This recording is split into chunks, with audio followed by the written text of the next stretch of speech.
Diyos. Magsitayo na po ang lahat.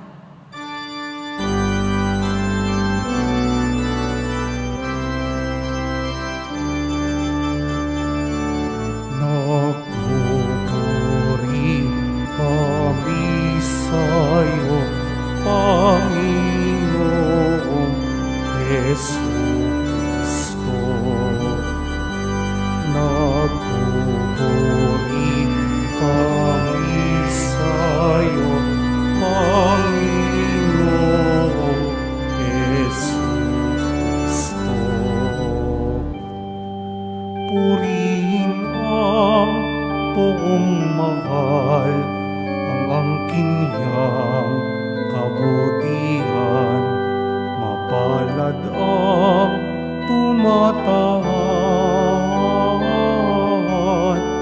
sa templo ng buong banal, nagpupuring walang hanggan. Nagpupuri kami sa'yo, Panginoong Jesucristo. Sumainyo ang Panginoon. At sumayo rin. Ang mabuting balita ng Panginoon ayon kay San Mateo. Papuri sa iyo, Panginoon.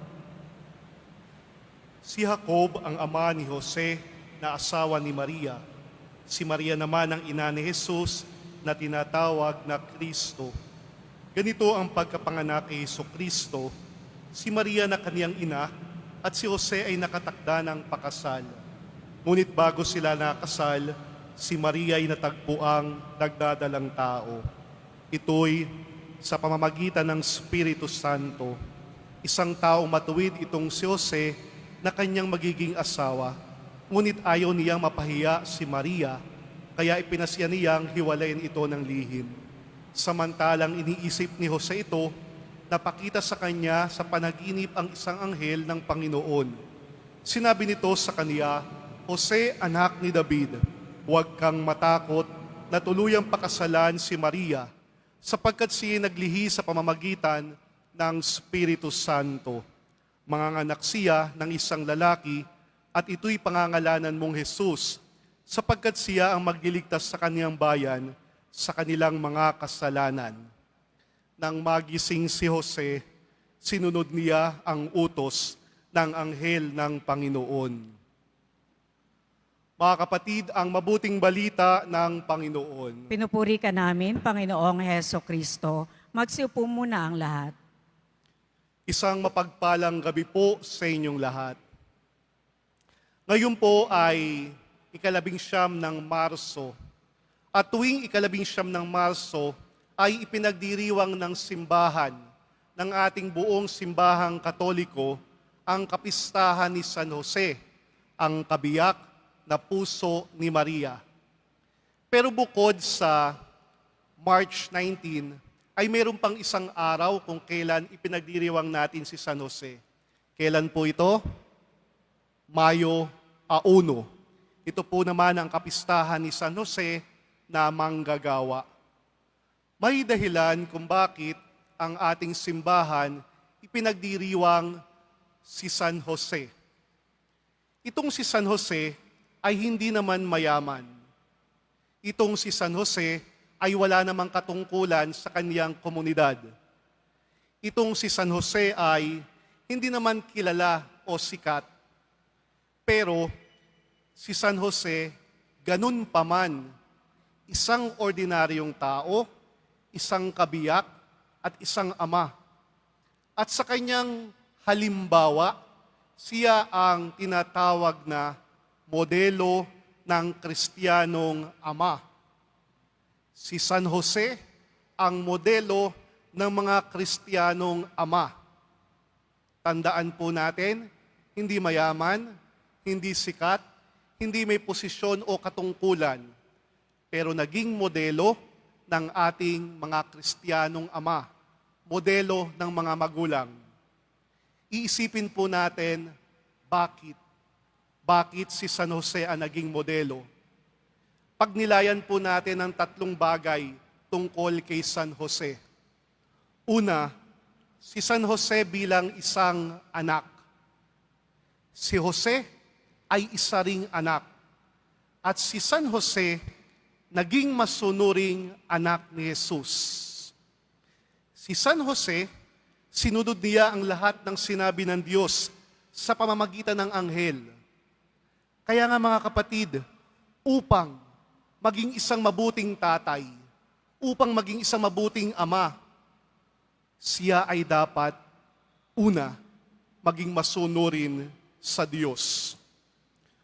Kung hindi mabuting anak ang isang ama sa Diyos, hindi siya magiging mabuting ama sa kanyang anak. Tandaan po natin, kung hindi magiging mabuting isang anak ang isang ama sa Diyos, hindi siya magiging mabuting ama sa kanyang anak. Si San Jose sa panaginip, nagsalita sa kanya ang isang anghel. At ito ang mensahe ng Diyos sa kanya. Pwede sana niyang pagdudahan. Pwede naman sana niyang hindi paniwalaan. Pero itong si San Jose, paggising niya, sinunod ang sinabi ng anghel. Sinunod ang sinabi ng Diyos. Masunurin si San Jose sa mensahe sa salita ng Diyos. At dahil masunurin siya sa Diyos, dumaloy ang biyaya sa kaniya. Ito po ang una, bilang isang anak, maging masunurin sa Diyos. Pangalawa po, si San Jose bilang isang asawa. Si San Jose, naging mabuting asawa sa kaniyang asawa, si Maria. Hindi niya iniwanan, hindi niya pinabayaan, hindi niya sinaktan ng kanyang asawa. Sinigurado ni San Jose na buo ang kanyang pamilya, asawa, anak.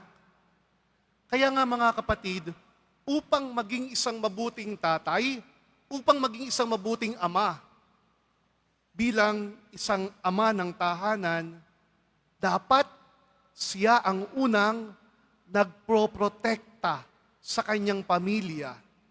Hindi niya hahayaang magkahiwa-hiwalay ang kanyang pamilya. May tanong po ako, ano ang pinakamahalagang regalo na pwedeng maibigay ng isang ama sa kanyang anak? Bahay ba? Anong pinakamahalagang regalo na pwedeng maibigay ng isang ama sa kaniyang anak? Kotse ba? O iPhone?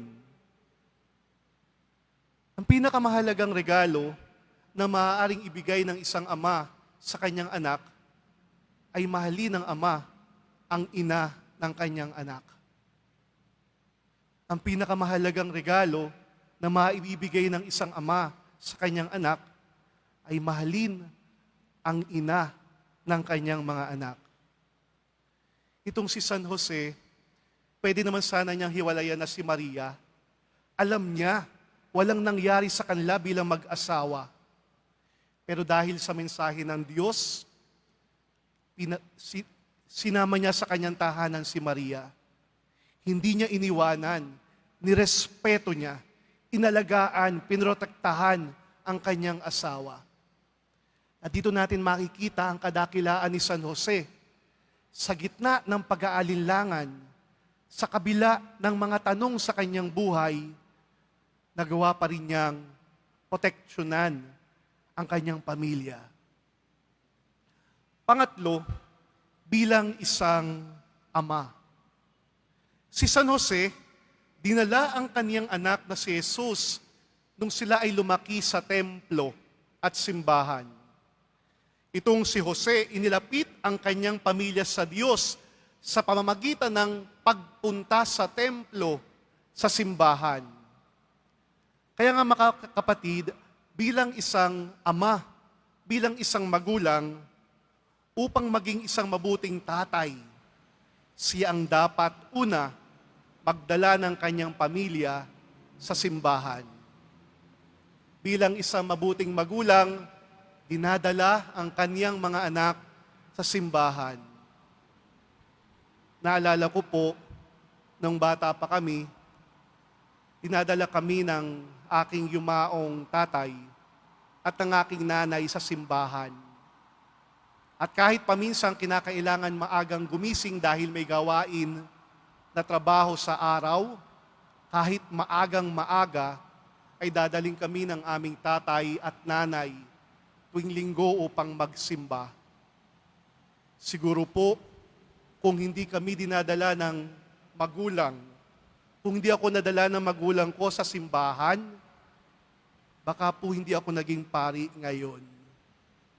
Kaya nga po kaming mga pari, kapag nasa altar, pag nakikita ang isang ama o ina na dinadala ang kanyang anak sa pagsisimba, natutuwa po kaming makita sila.